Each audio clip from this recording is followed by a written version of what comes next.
damos comienzo a la ponencia marco que abre estas jornadas y para ello tenemos el honor, el placer y el orgullo de contar con Sonia Vaccaro, que es una de las mayores expertas a nivel internacional en violencia vicario. Gracias, Sonia, por aceptar nuestra invitación. Y yo, en este sentido, quiero deciros que es que en el momento en que la invitamos a Dos Hermanas, no dudó en venir. Incluso en su agenda tuvo que ver cómo ajustar la fecha para poder venir aquí a nuestra ciudad. Así que te lo agradecemos enormemente. Bueno, para la mayoría de las personas, yo sé que muchas habéis venido también, además de aprender y mejorar lo que es la intervención en violencia, por escuchar a Sonia. Pero para aquellas que no la conozcáis, ella es una de las mayores expertas en violencia de género, de las que más ha investigado sobre la misma, como ha dicho Rafa, a quien debemos el término en el 2012 de violencia vicaria. Así que hoy tenemos una gran oportunidad de profundizar en este tema. Por lo tanto, luego el debate creo que va a ser súper enriquecedor. Me ha pedido que haga su presentación que sea muy breve. Le pedí un currículum breve. El currículum breve no es breve. Así que voy a intentar resumir muy brevemente, pero que sepáis que el currículum breve es más de 3 folios. Así que lo que sí quiero comentaros que ella es psicóloga clínica, perita judicial, experta en violencia de género y victimología, que desde el año 1990 ha centrado su práctica profesional en la victimología y la prevención y asistencia de la violencia basada en el género, violencia contra las mujeres y hacia sus hijos e hijas. Autora de influyentes libros como El pretendido síndrome de alienación parental y artículos como el reciente Violencia vicaria, los hijos y las hijas víctimas de la violencia contra las mujeres. Ella forma parte integrante del equipo profesional de la Comisión para la Investigación de Malos Tratos a Mujeres, sus hijos e hijas en España y es vicepresidenta de la Asociación Internacional para los Derechos de la Infancia, Fight for Child Protection, Red de Defensa de los Derechos Humanos de Naciones Unidas. Entonces, muchas gracias, Sonia. Tienes la palabra. Gracias, Charo.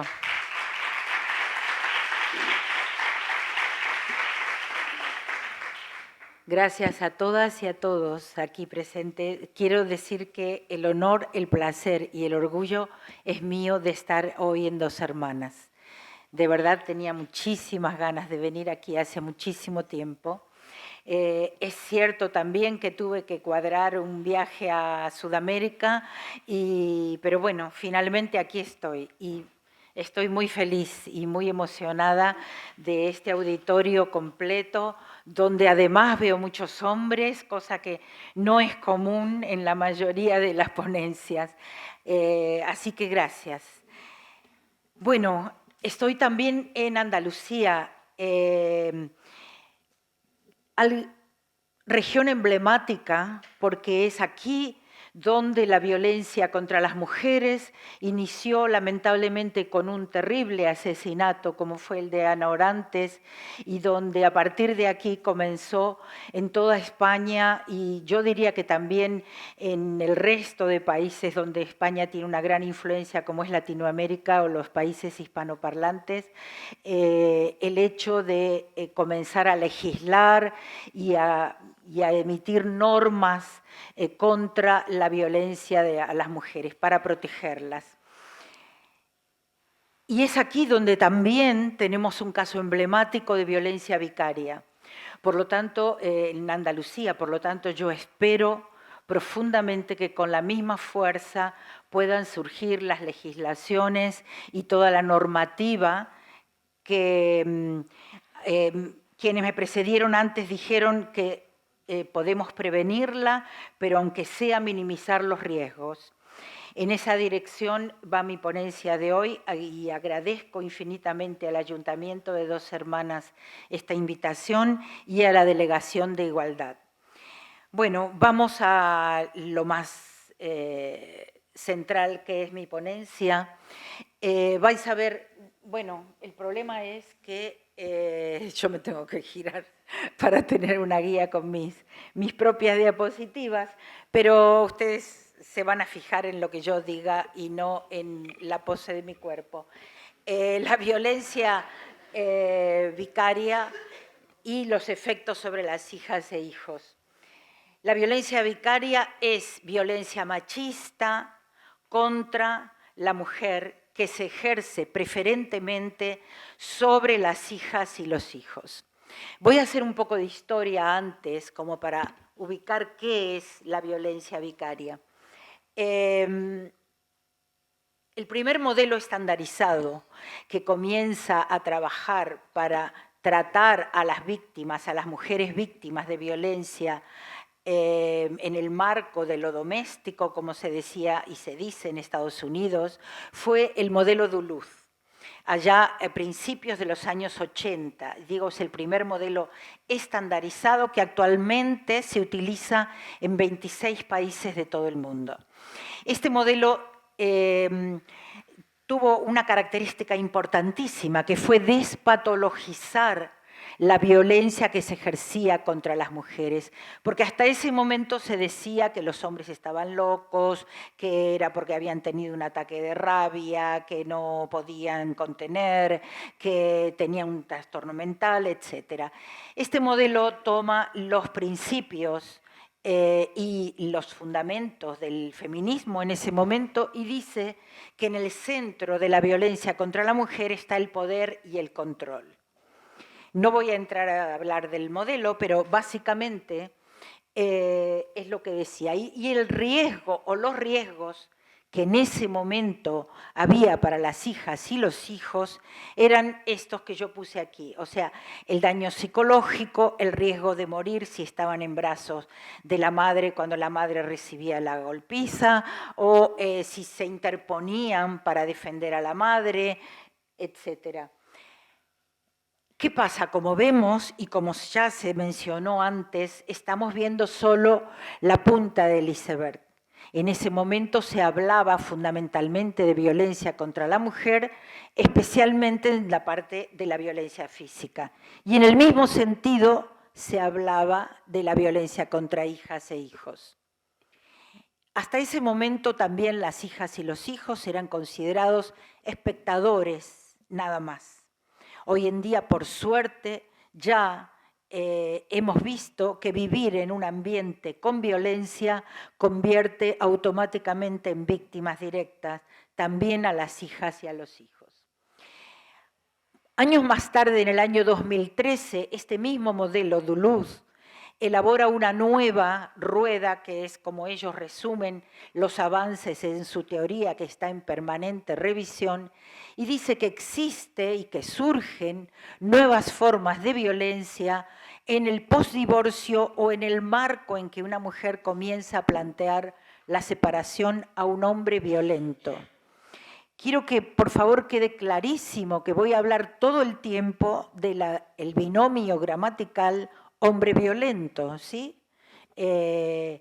No tengo otra palabra para nombrar a estos individuos y temo que se confunda con la palabra hombre. Hombre creo que es otra cosa. Los hombres violentos son para mí una categoría diferente. Entonces, continúo y decía, esta nueva rueda o esta nueva definición que hace de nuevas violencias que surgen post-divorcio, como dice el modelo Duluth,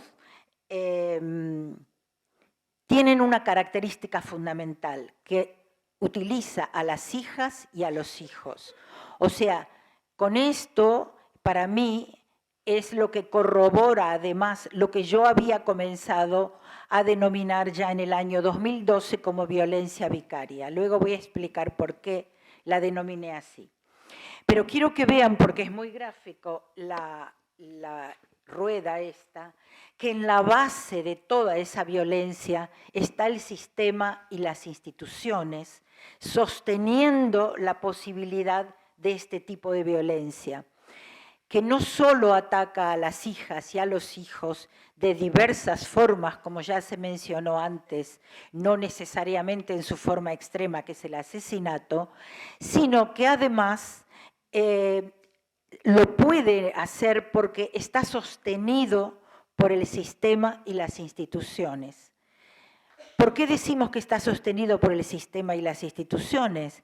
Precisamente porque se permite a un hombre violento seguir el contacto con las hijas y los hijos, sin entender que ese delito no se puede disociar, porque un hombre violento es una persona que, si se ha comprobado que tiene cierto riesgo y cierta peligrosidad, lo tiene para todos, no lo puede tener solo para la mujer. Y muchísimo más con el agravante de que estamos hablando de criaturas vulnerables, como son las y los menores de edad. El modelo Duluth lo define muy bien, no dice violencia vicaria, pero se asemeja completamente al concepto que yo acuñé y el concepto teórico que desarrollé luego. Lo he denominado vicaria porque tomo vicario como adjetivo, que según el diccionario de la RAE significa que toma el lugar de otra persona o que la sustituye. Por eso es que lo he denominado violencia vicaria. El hombre violento, cuando comete violencia vicaria, toma a las hijas y a los hijos preferentemente, dije, porque es a quien continúa teniendo acceso y aparte porque son víctimas vulnerables sobre las cuales continúa ejerciendo poder y control. Y decía que precisamente con ellos tomados como objeto, continúa dañando a la madre. ¿Y por qué puede hacer esto? Porque él sabe perfectamente que durante todos los años que duró la relación con esa mujer, o durante todo el tiempo que duró, ella aguantó especialmente por las hijas y los hijos. Por lo tanto, él sabe muy bien que las hijas y los hijos son armas muy poderosas para seguir contra ella. El primer paso que le dice un hombre violento a una mujer para dañarla de forma vicaria es: te vas a arrepentir cuando ella le plantea el divorcio, ya verás lo que le pasa a las criaturas, te voy a quitar a los niños. Esa amenaza solamente tendría que darnos un estado de alarma tal que ahí tendríamos que poder impedir el contacto con esas niñas y esos niños. Sin embargo, se toma como algo dicho al paso, se ha normalizado lamentablemente, y voy a volver sobre este tema más adelante.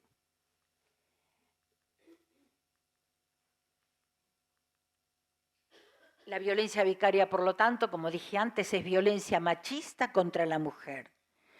No lo podemos quitar de ese marco porque no es otra cosa.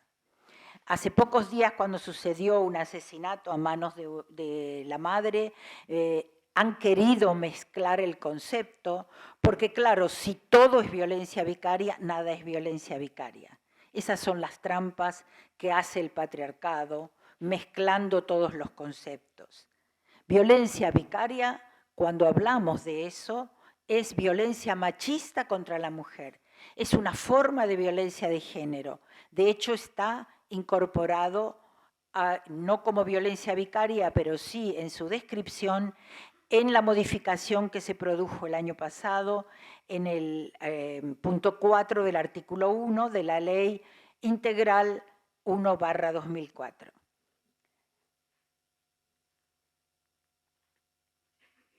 La violencia vicaria tiene formas en los medios de comunicación que lamentablemente nos muestran cómo se produce continuamente estos asesinatos, y en la última década la mayoría de los casos de violencia vicaria que hemos hecho el año pasado junto con la Asociación de Mujeres Psicología Feminista de Granada, por eso pongo el acento en esta región que es Andalucía, porque de verdad estamos trabajando mucho con este tema de violencia vicaria. Decía que en la última década todos los casos investigados hemos visto que tenían como antecedente violencia de género, denunciada o sin denunciar, porque no podemos obviar que solo se denuncia un 25% de la violencia.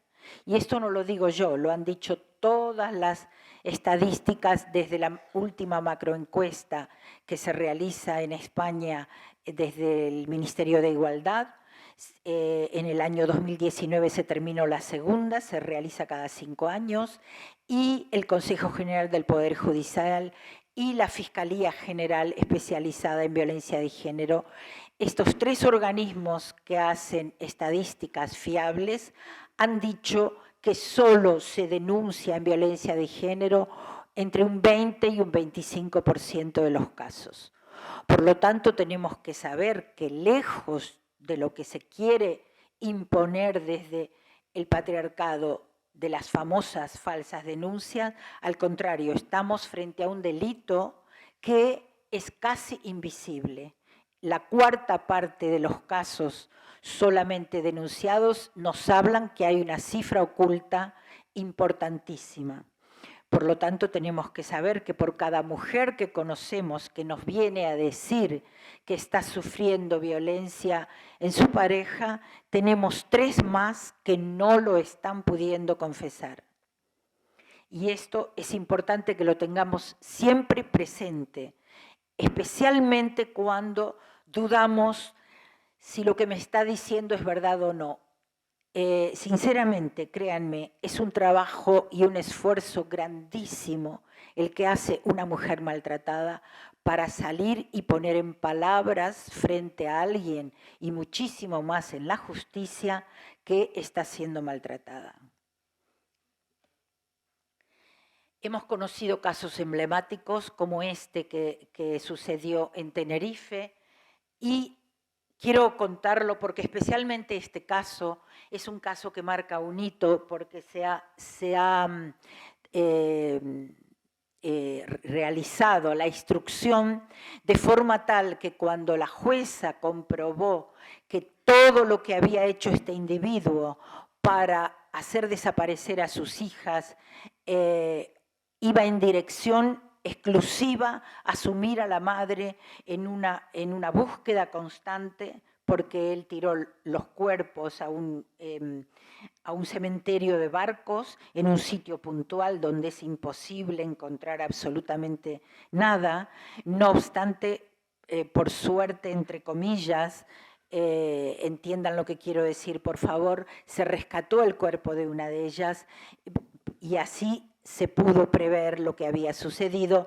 Decía entonces que en la instrucción, al comprobarse que se había cometido este delito para ir contra la madre y sumirla en una búsqueda permanente y una incertidumbre total, la jueza pasó toda la instrucción al juzgado de violencia contra la mujer, dándole entonces la categoría de violencia vicaria. ¿Por qué? Porque la violencia vicaria, lo que siempre tenemos, al menos en el marco de la justicia, lo que siempre tenemos que encontrar es la concausalidad, que es para dañar a la madre, ¿sí? Así como la violencia de género la definimos, aquella violencia que sufren las mujeres por el hecho de ser mujeres, la violencia vicaria es la violencia que sufren las mujeres por el hecho de ser mujeres y porque un hombre violento las quiere dañar. Cuando se comprueban esos componentes, ahí podemos hablar de violencia vicaria. Y anteriormente precisamente se mencionó el maltrato a las criaturas. Toda violencia vicaria es maltrato infantil, sí, pero no todo el maltrato infantil es violencia vicaria, porque no todo el maltrato infantil está dirigido a dañar a la madre. El hombre violento es violento y daña porque daña y controla y ejerce poder y control, pero no necesariamente lo hace siempre con el fin de dañar a la madre exclusivamente. Por lo tanto, es importante que quede claro también esto.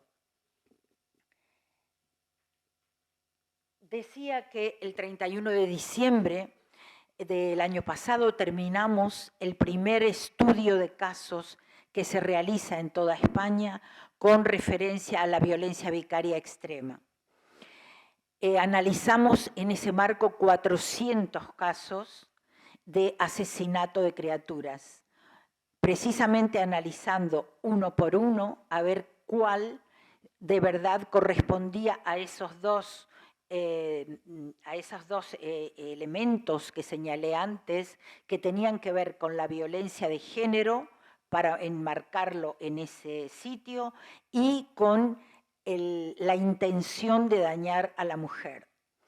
Encontramos 51 asesinatos de criaturas desde el año 2000, que lo quisimos hacer así para ver también el tratamiento que se daba en la justicia antes de la sanción de la ley 2004 hasta el año 2021. ¿Qué vimos, entre otras cosas? Que estos asesinatos, incluso después de la sanción de la ley 1/2004 de medidas de protección integral contra la violencia a la mujer, fueron en aumento. ¿Qué nos dio esto como dato?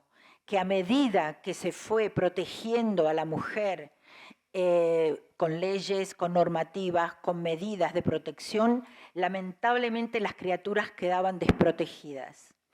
Esto es algo que tenemos que resaltar. En los expedientes que revisamos, las niñas y los niños eran invisibles, a pesar de ser las víctimas centrales, porque era quien se había asesinado.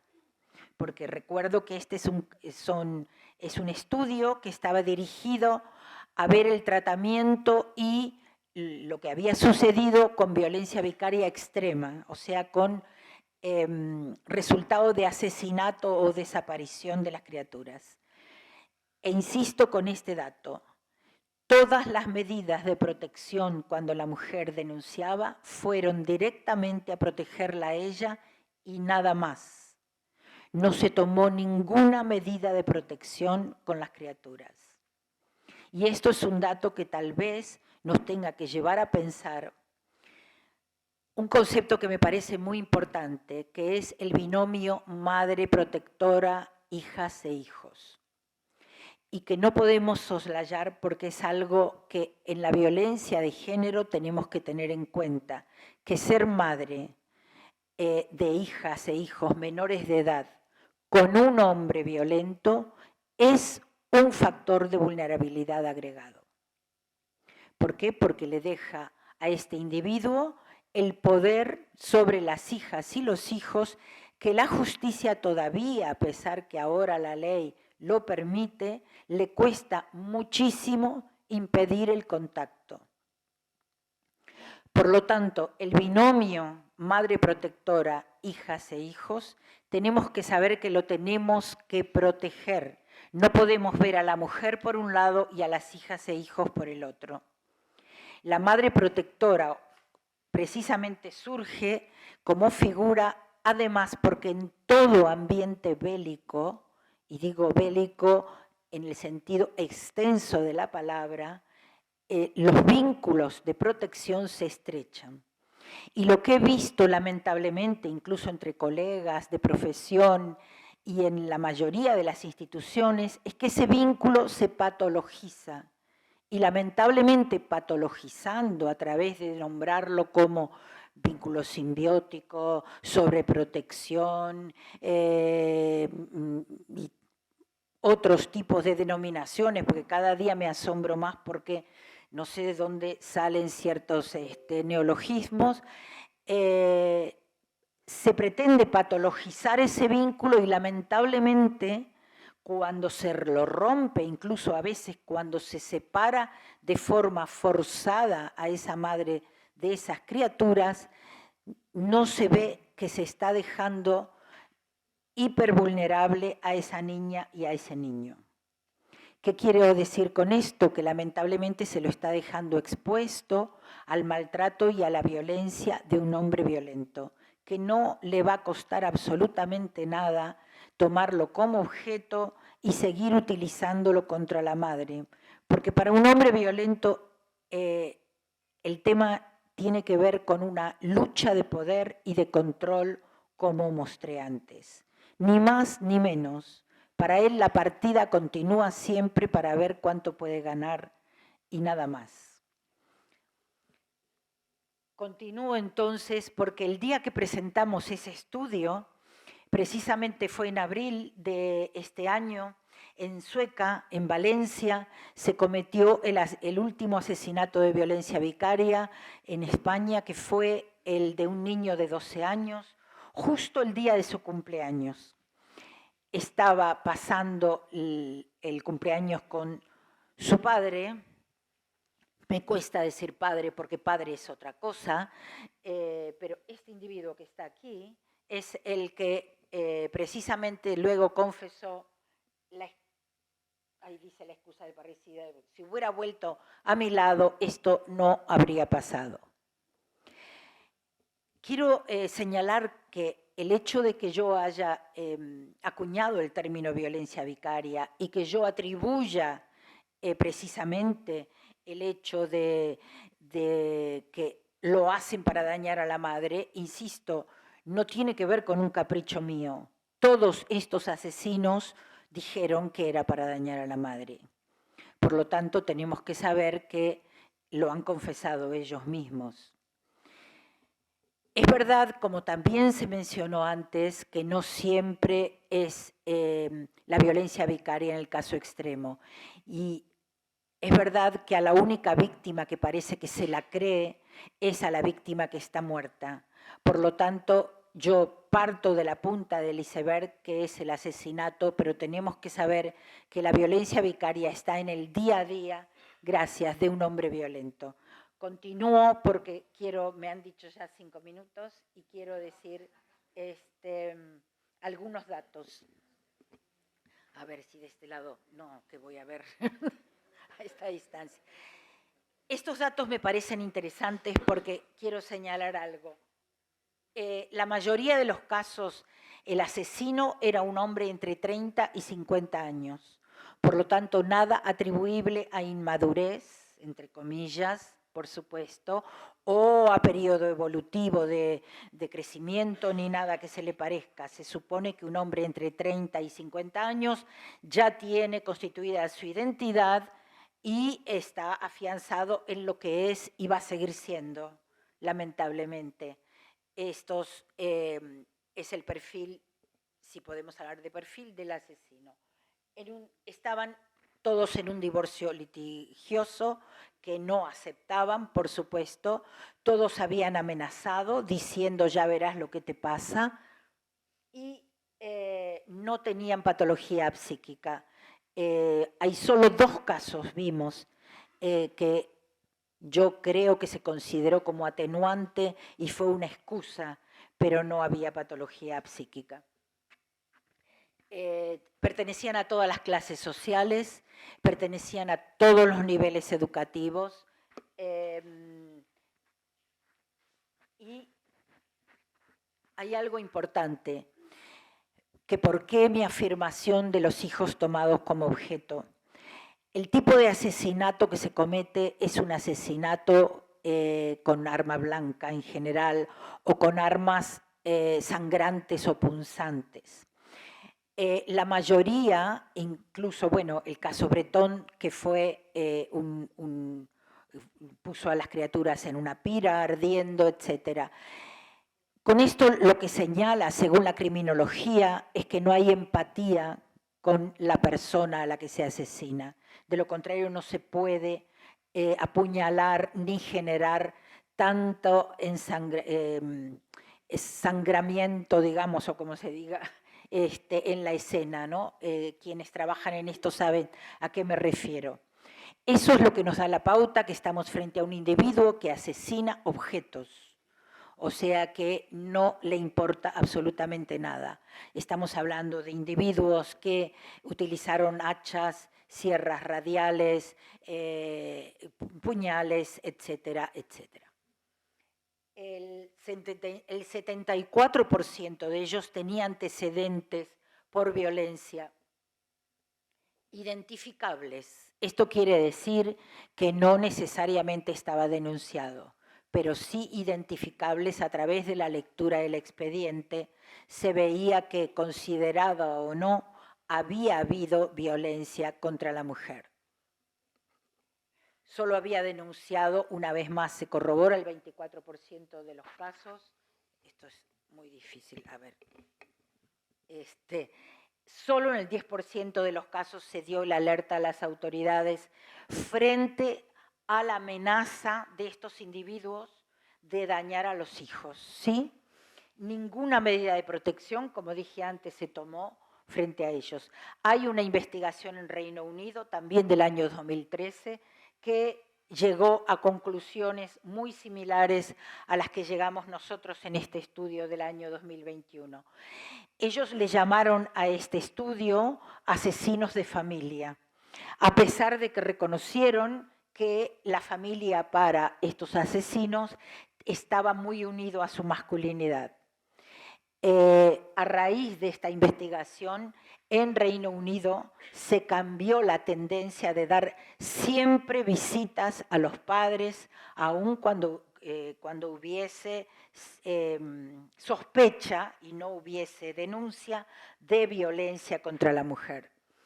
El concepto de violencia vicaria en España se incluye por primera vez en el Pacto de Estado, firmado en aceptación de todos los partidos políticos por unanimidad, esa es la palabra, en el año 2017 y fue corroborado en el año 2021. Y precisamente la incorporación de este concepto permitió que estas madres a cuyos hijos e hijas fueron asesinados adquiriesen el estatus de víctimas de violencia de género, porque ninguna de ellas lo tenía. ¿Para qué sirve, entre otras cosas? Por ejemplo, para que mujeres como Itziar, la mamá de Martina y Nerea, las dos criaturas asesinadas en Castellón, por eso llevo yo su símbolo, que son las mariposas, pudiese cambiar de lugar de trabajo, porque de lo contrario se hubiese tenido que quedar en el sitio donde fueron asesinadas sus hijas, donde no tenía su familia y donde no tenía a nadie. Eso permitió que pudiese pedir, por ejemplo, entre otras cosas, el pase a donde vive su familia y donde pudiese estar con ellas y salir de esa ciudad. Ese asesinato que ocurre en el año 2018 es el que permite que el sistema Biogen que utiliza la policía modifique los parámetros de medición del riesgo e incorpore a las hijas e hijos como factor de riesgo.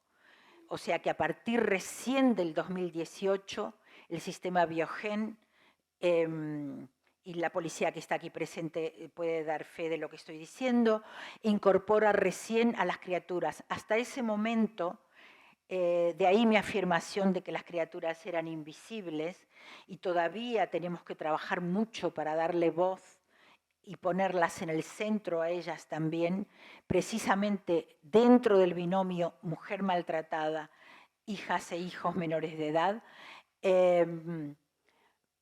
hasta ese momento no eran consideradas. Tomo lo que le pasó a la mamá de Martina y Nerea en Castellón. Ella denunció porque el individuo le había dicho precisamente, ya verás lo que le pasa a las niñas. Y su primer señal de alarma fue que él destrozó el cochecito de la niña pequeña, que tenía 2 años. Cuando fue a denunciarlo, le respondieron que si alguien lo dice, no lo va a hacer. Lamentablemente, el dicho popular que se mezcla, o sea, lo que estamos acostumbrados, lo normalizado, le costó la vida a 2 criaturas. También la jueza en ese momento dijo que si ella vivía cerca de él es porque no le tenía miedo y por lo tanto tampoco le dio una orden de protección. Ella vivía precisamente cerca de él porque precisamente tenía muchísimo miedo de lo que él pudiese hacer con las hijas. Él se lo había dicho. Entonces, con esto que estoy haciendo, estoy contando una anécdota, no, estoy compartiendo con ustedes cómo tenemos que tratar de vencer prejuicios y normalizaciones que tenemos todas y todos en mayor o menor grado porque el patriarcado nos viene educando y formando desde hace más de 5.000 años. Insisto, todas y todos lo tenemos y tenemos que intentar quitarlo de nuestra mente y de nuestra forma de actuación y de respuesta. Lo tenemos absolutamente normalizadas, más de un estereotipo. Y de eso va el tema, de tratar de romper esos estereotipos y pensar en otro sentido. Un buen padre jamás pone por delante el conflicto con la madre de sus hijos. Al contrario, sabe apartarlo y sabe dividir qué es bueno para sus hijas e hijos y no le importa el conflicto que tenga con su madre. Algo que no sucede con los violentos y cuando comienzan a ejercer violencia vicaria. No les importa. La prueba viviente de esto es un caso testigo que hay aquí en Dos Hermanas, como es María Salmerón. Lamentablemente, toda la historia de María, hasta el día de hoy incluido, nos muestra lo que es la violencia vicaria. A un individuo violento no le interesa a su hija, le interesa ganar la batalla contra esa mujer y nada más. Por lo tanto, comprendamos de qué estamos hablando cuando hablamos de violencia vicaria. La ley orgánica, como dije antes, se modifica en este sentido. En el 82% de los casos, y esta cifra la resalto porque es la que tal vez más me impactó, insisto, en el 82% de los casos que analizamos, era el padre biológico quien asesinó a sus hijas e hijos. Por eso aquí hago también un llamamiento para que entendamos que estos individuos no se pueden llamar padre. Insisto, padre es otra cosa. Tendremos que ver a ver quién puede acuñar algún término para denominar a estos individuos, en especial los hombres y los padres, para no ser confundidos, porque los estamos nombrando de la misma forma. Este es un vídeo de una cámara de seguridad. La escena es en una pastelería.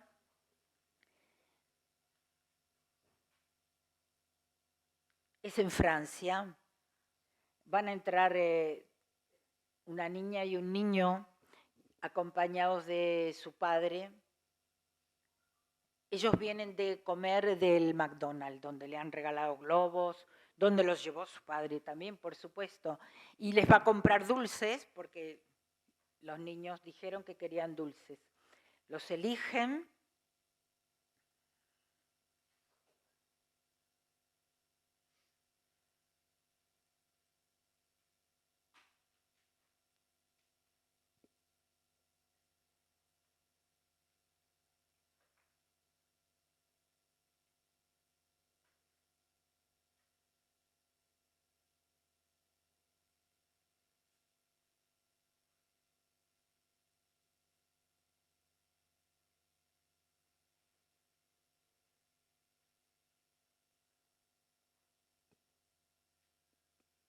Él les pregunta cuál quieren, los niños eligen cuál quieren, la mujer los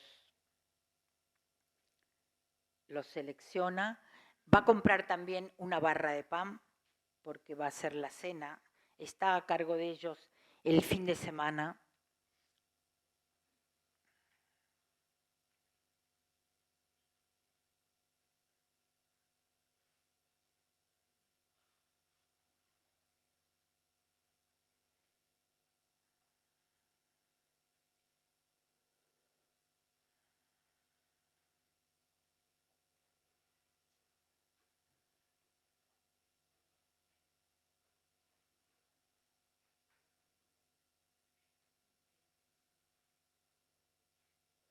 Y por supuesto les enseña a volver a dejar el frasco con los dulces donde estaba, porque así debe ser un buen padre. Se van, fin de la escena. Este individuo fue acusado de matar a sus 2 hijos 3 horas después de esta escena. Sus hijos tenían 10 años y 5. Era el primer fin de semana que pasaban juntos, porque él, y sin supervisión, porque se había separado de la madre y había logrado que le den visitas sin supervisión. Este individuo los apuñala con un arma que había comprado el día anterior y pretende huir en un patinete, manchado su ropa con sangre y etcétera. ¿Qué quiero mostrar con esto? Que estos individuos no asesinan como consecuencia de un estado de pérdida de control o de furia o algo que irrumpe de forma fortuita. No, esto estuvo planificado a ojos de todo el mundo, como han visto, era un padre común y corriente, entre comillas, todo, pero lamentablemente es lo que es un individuo cuando ejerce violencia vicaria. Un machista controlador que no tolera que le quiten el poder y el control. Y a través del asesinato, lo que está diciendo es: aquí el que manda soy yo, y por lo tanto yo decido quién vive y quién muere, como el arquetipo del pater familia del derecho romano. Nada más, muchas gracias por vuestra atención.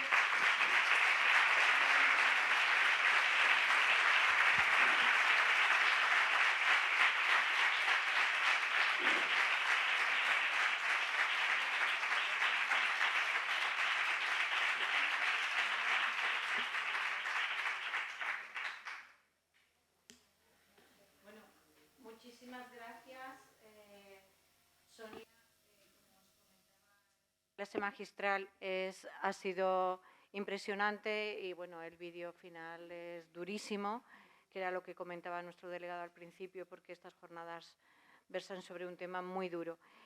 Antes de dar paso al debate, vamos con un poquito de retraso, pero no podemos dejar de permitir un poquito de debate contigo, Sonia. Yo sí me quedo con muchas de las reflexiones que has dicho, pero con una que me parece especialmente significativa, como cuando se articula toda nuestra legislación para proteger a las mujeres, se quedaron al margen las víctimas de las que estamos tratando ahora.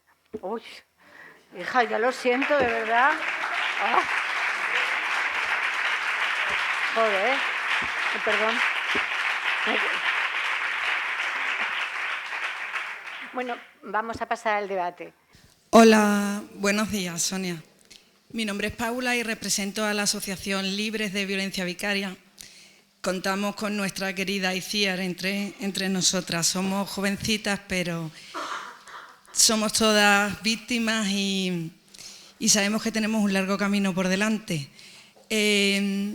Yo te quisiera hacer una pregunta que sé que es muy complicada, pero quiero lanzarla aquí, que creo que es un foro muy adecuado. Yo, con mis hijas menores como víctimas, las tres, de violencia vicaria,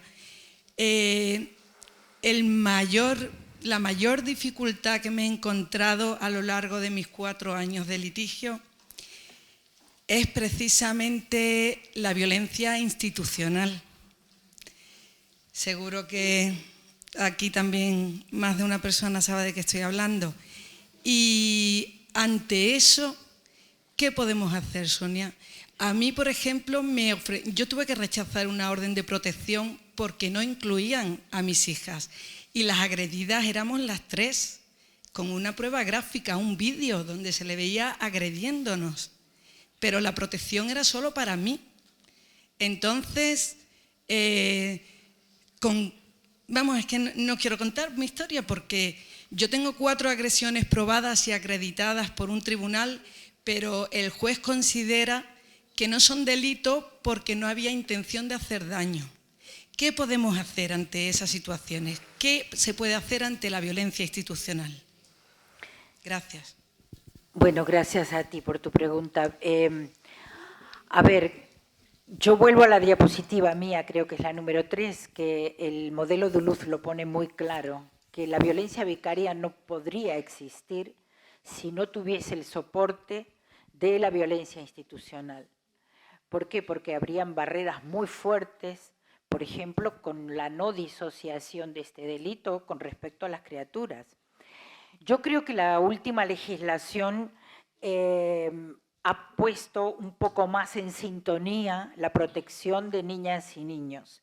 Es verdad que si quienes la aplican o quienes tendrían que aplicarla no lo hacen, es muy difícil, pero bueno, estamos haciendo, me parece, formación, entre comillas, cada vez que hablamos, que difundimos, que decimos. Espacios como este permiten que se escuchen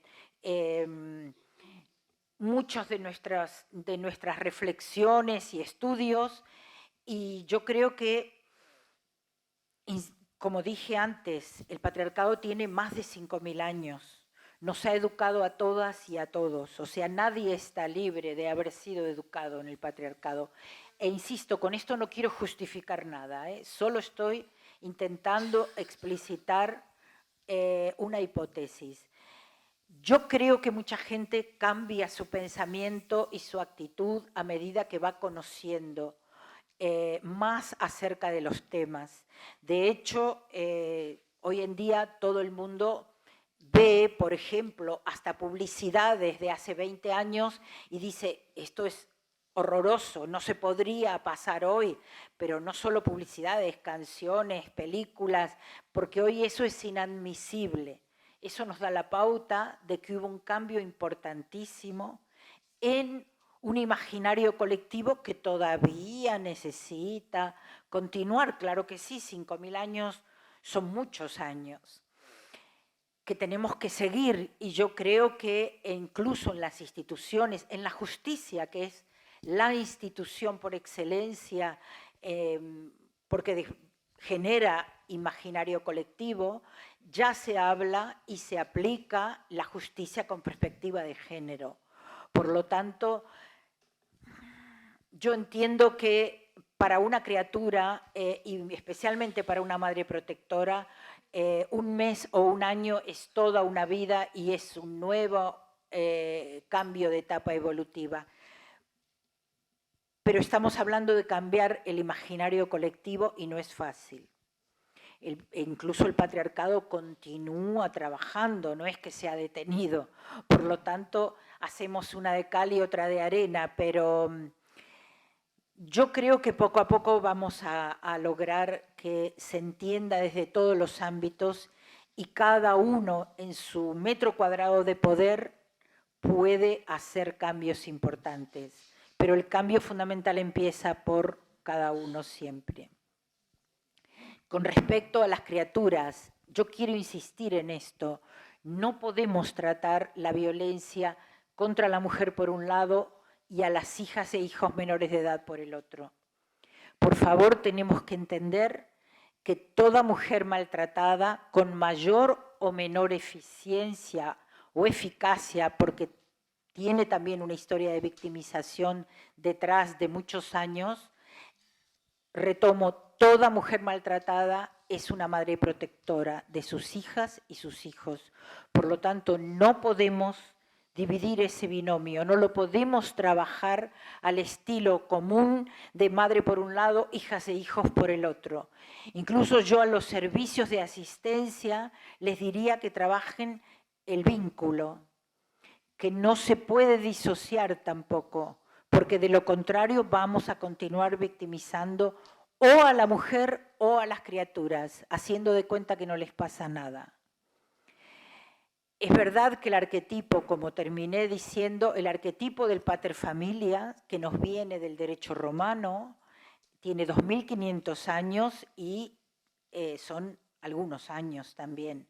No es tan fácil erradicarlo. Las cifras dicen, antes de la última modificación de las leyes, que solo el 3% se suspendía la patria potestad. O sea que en el 5% que se suspendía la custodia o las visitas con el padre, lamentablemente la mujer estaba obligada a seguir negociando con un hombre violento desde el colegio hasta todos los tratamientos de las hijas e hijos. Por lo tanto, estamos hablando de una figura que también creo que merece una revisión especial. Bueno, me he excedido bastante.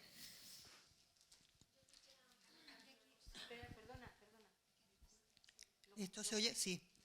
Buenos días, Sonia. ¿Sabes quién soy? Nos Sí. conocemos. También me conoces, Charo. Yo tan solo soy una madre protectora. Por mi vivencia, ya la conocéis las dos me conocéis bien. Una porque ha leído mi libro y Sonia porque me sigue en redes sociales y nos seguimos. Yo tan solo, algunas veces digo que lo que me ocurrió a mí es que tuve mucha suerte, ¿vale? Porque soy víctima de violencia de género, aunque nunca en un juzgado se me fue reconocida como víctima de violencia de género, quizá porque no lo denunciara en su día, ¿vale? Hubo, como digo, un divorcio complicado y varias veces mi maltratador, durante 14 años el padre de mis hijos, ya me dijo que iba a hacer daño a mis hijos. ¿Cómo lo hizo? Pues mi hija mayor es víctima de abuso sexual infantil. Cuando mi hija tuvo la fuerza de contarlo, que no suele pasar, porque lo que es la violencia, lo que es el abuso sexual infantil, te lo guardas. Y como llegó a decir mi hija en un momento, yo nunca lo he querido decir, nunca lo he querido contar, porque si llegas a enterarte yo me quito la vida, ¿vale? Pues ¿cómo es posible? ¿Cómo es posible? Ese señor, ¿vale? Mi hija lo denunció, ganó su juicio, estuvo, bueno, lo encarceló, bueno, perdió, tenía que entrar 8 años y medio en prisión, al final no pudo entrar porque se escapó, huyó. Y desde ese mismo momento, antes de huir, dijo que a mi hija y a mí nos quitaría la vida si lo llegaban a pillar. Y entonces estamos ahora mismo, como te digo, pues él está en busca y captura por el Interpol y desde el año 2015 pues estamos amenazadas de muerte. Y ahora digo yo, hoy en día, pero tuve suerte porque mi hija aquel día, en aquel juicio, después de muchas veces, ella ganó, venció a su padre, a su maltratador. Pero ¿cómo es posible que hoy en día muchas madres que conozco dentro del grupo de madres protectoras estén, por ejemplo, denunciando, no porque las tienen que denunciar ellas porque sus hijos son menores, tienen que denunciar que su padre o su abuelo, quien sea, están abusando o están maltratando a esos niños, ¿vale? ¿Y cómo es posible que a esos padres no le quiten la custodia siendo padres violentos? Incluso, como dice Sonia, lo más normal es que antes hayan sido maltratadores de la madre, y haya un problema de violencia de género ahí. ¿Cómo es posible que le quiten a la madre esos niños acusándolas de síndrome de alienación parental y se lo den a los padres? ¿Cómo es posible darle la vuelta a una violencia vicaria y convertirlo en un síndrome, en un falso, porque no existe, eso es mentira, lo que es un síndrome de alienación parental, y cómo la justicia y la violencia institucional cómo las instituciones lo están aceptando? Eso es violencia institucional. ¿Cómo le pueden dar la vuelta a ese problema y quitarle a la madre, ¿vale?, a sus hijos, arrancárselos para dárselos a un padre maltratador? ¿Cómo es posible? ¿Qué es lo que está pasando hoy en día?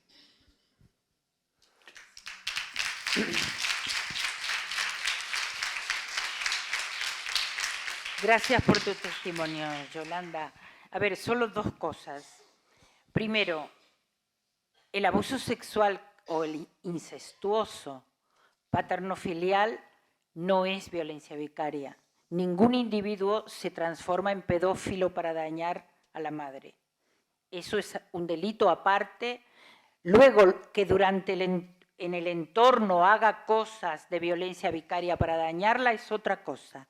Pero el hecho en sí del abuso sexual no es para dañar a la madre. El individuo es pedófilo y tiene que ser condenado por incesto paterno-filial, que así se llama. A ver si algún día se incorpora al corpus jurídico la palabra tal cual. Eso por un lado. Aclararlo para que quede claro en ese sentido. Luego, tú dices cómo es posible. Bueno, yo me remito a lo que dije antes con respecto al bien protegido, parece ser que es el interés superior del paterfamilia y no de las criaturas. Es verdad, las niñas y los niños no hacen huelga, las niñas y los niños no tienen peso en la sociedad, a pesar que todas y todos nos llenemos la boca diciendo por la infancia, por las criaturas, etcétera, creo que hacemos muy poco. Por lo tanto, es importante que comencemos a priorizar el indubio pro filis, le llamo yo, a ver si en algún momento se impone por el indubio pro reo, ¿no? Del derecho penal. Quisiera creer que algún día llegaremos. Hay países que he descubierto muy sorpresivamente que lo tienen incorporado en la Constitución, el hecho de que ante cualquier duda se va a prevalecer el de la o el menor de edad. Pero así todo en la práctica a veces cuesta imponer lo contrario. Creo que te he respondido en parte lo que querías. Y con respecto al SAP, a ver, el SAP es una forma de violencia vicaria, es un constructo inventado precisamente para dañar a la mujer a través de los hijos. Y lamentablemente no solo es inventado por un individuo X que se decía psiquiatra y no lo era, etcétera, que no es esta la ponencia para hablar del SAP, pero, y sería necesaria una ponencia específica, pero decía que no solo es inventado, sino que fue aceptado y a día de hoy, aunque no se lo menciona como tal, se sigue utilizando la ideología SAP, precisamente para continuar dañando a la mujer a través de las hijas y los hijos. ¿Cómo se hace? A través del arrancamiento y a través de acusarla a la mujer, porque va por delante siempre algo que es aberrante también, incluso en la práctica del derecho, que es la presunción de mentira. Algo que subvierte la lógica incluso del proceso penal, por ejemplo, ¿no? Porque no se puede partir de una presunción de culpabilidad y por lo tanto no se puede partir de la presunción de mentira. Pero sin embargo yo cada día veo que se pide desde juzgados, etcétera, etcétera, un análisis de credibilidad. Yo creo que a la credibilidad hay que arribar, no se puede partir de la presunción de mentira. Eso es un fallo grave. Sin embargo, parece ser que se admite como cuando es la mujer la que denuncia, ya sea en delitos sexuales, en violencia, etcétera, lo primero que se pide es una prueba de credibilidad. En ningún otro delito se pide esa prueba. O sea, yo digo que a mí me robaron 20.000 euros que tenía en el bolso y nadie me dice háganle una prueba de credibilidad. Me toman la denuncia y se investiga el delito. Por lo tanto, creo que tenemos que cambiar muchas formas de ejercer nuestras profesiones. Y ahí incluyo a todas las instituciones y a todos los espacios donde tenemos algún tipo de definición o toma de decisión. Pero bueno, continuamos. Aquí estamos. Gracias. Si os parece, hacemos la última intervención y luego hacemos una pequeña pausa. Hola. Bueno, brevemente, yo tengo dos preguntas. Hay una frase que me duele porque cuando la oigo de gente que ha estudiado y que tiene una carrera y que afirman que un padre puede ser un mal marido pero un buen padre, ¿cómo lo rebates? Porque es que a mí no me cabe en la cabeza de forma natural, pero es que está muy asentado en los juzgados y por los letrados. Le ha oído hasta la inmensidad y no sé si estás de acuerdo o no, que un padre, un mal marido puede ser un buen padre. Eso por una. Y luego, si te digo también la otra, la gran diferencia, porque para mí es muy confuso cuando no se sabe entre el SAP y la violencia vicaria, porque cuando hay madres que quieren denunciar que están pasando, por ejemplo, una violencia vicaria y no saben ese término porque realmente es muy nuevo, pues las acusan de acusar a los padres de falso SAP. Entonces, ¿cómo se puede diferenciar el SAP, brevemente, ¿no?, de lo que es la violencia vicaria. A No sé ver, si el muy SAP es extenso, una forma de violencia vicaria, pero parte de las por instituciones. parte de las instituciones, claro. Claro. ¿Y una madre cómo puede definir cuando le están haciendo violencia vicaria? Porque cuando vas a explicar, mira, me está utilizando a los niños para hacerme chantaje, coacción o lo que sea, entonces hay una visión como de la madre está intentando acusar de falso SAP. Bueno, es más difícil desmontar un prejuicio, dijo alguien alguna vez, que demostrar una verdad. Por lo tanto, ¿cómo puede demostrar? Tenemos que tratar de seguir transmitiendo y transformando el imaginario colectivo. Con respecto a tu primera afirmación, lamentablemente esa afirmación es prima hermana de que si lo dice no lo hace, ¿no? O sea, son dichos populares normalizados que lamentablemente desembocan en delitos graves. Yo digo y afirmo, y no me canso de decir, que un maltratador jamás puede ser un buen padre.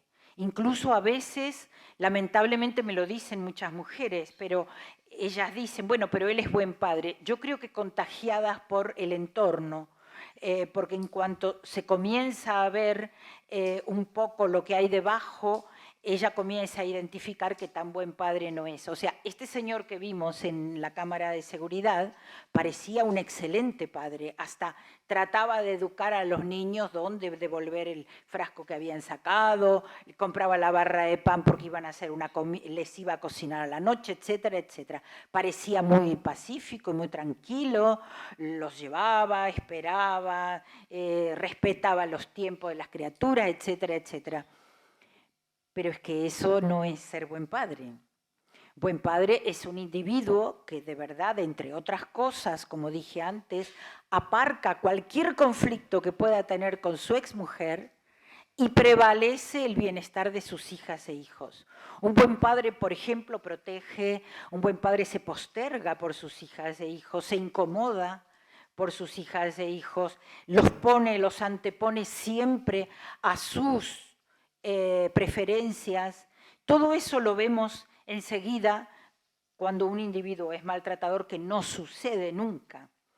Y aparte, en especial, trata de que tengan una vida relativamente relajada. La infancia es una etapa que pasa muy rápido, que no vuelve jamás, y una infancia lastimada es una herida eterna, porque no hay forma de recuperar ese espacio donde solo había que jugar, relajarse, estar tranquilo. Y una criatura que vive en un ambiente donde hay un individuo violento, que no hace falta que pegue todos los días, pero a mí lo que me cuentan los chicos y las chicas es, yo escucho la llave en la puerta cuando vuelve mi padre y me encierro en la habitación con llave, porque algo va a pasar. Algo, cualquier cosa, o la comida está fría o la comida está caliente. Vivir en un ambiente de tensión es vivir en un ambiente bélico. Y eso es lo que quise decir, que en un ambiente bélico, como sucede y está descrito en los países en guerra, los vínculos de protección se estrechan. Se estrechan tanto que lamentablemente a veces se confunde con un vínculo simbiótico, patologías varias, un vínculo fusional, no sé qué otras cosas, preocupación morbosa, como también se las ha caratulado a muchas madres protectoras, etc. No, la violencia de género, que es una especialidad en sí misma en todas las profesiones, tiene que saber que tiene características puntuales. Una de ellas es esa, la estrechez en los vínculos. Incluso se ve entre hermanas y hermanos que entre ellos actúan como protegiéndose unos a otros. Hay uno que cobra el rol de protector. Incluso una criatura me decía el otro día, mi hermano no duerme bien de noche, se mueve toda la noche. Y entonces yo le digo, una criatura de 8 años, yo le digo, eso quiere decir que tú tampoco duermes, porque estás mirando a tu hermano. Y ahí él se puso como, o sea, ese tipo de cosas las vemos siempre que hay violencia en la casa. E insisto, cuando hay violencia es un ambiente de tensión constante. Es terrible vivir así. Para un adulto es fatal, para una criatura es imposible. Ver a criaturas con contracciones porque están en estado de alerta todo el tiempo es algo de verdad preocupante y muy grave.